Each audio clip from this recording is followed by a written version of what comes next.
The Suzuki Vitara has come in for a light facelift for the 2019 model. It's pretty hard to spot the difference on the outside, but there is a new bumper bar, front grille, and some new look alloy wheels. As before, it is a well-proportioned little SUV. It offers just the right amount of ground clearance, so it's very easy to get in and out of, and visibility is excellent.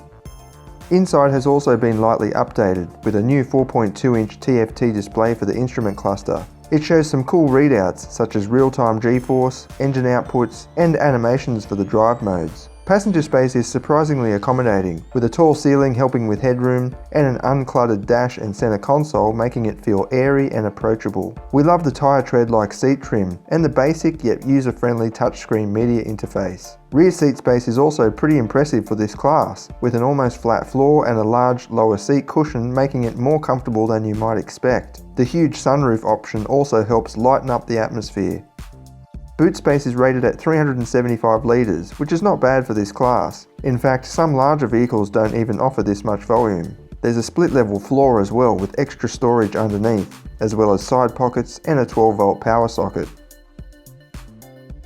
This example here is the flagship Turbo with all-wheel drive. It uses the same 1.4 litre turbo as before, producing 103 kilowatts. Weighing just over 1200 kilograms, the performance of the Vitara Turbo is pretty good. It also offers excellent real-world fuel economy. This is what it goes like.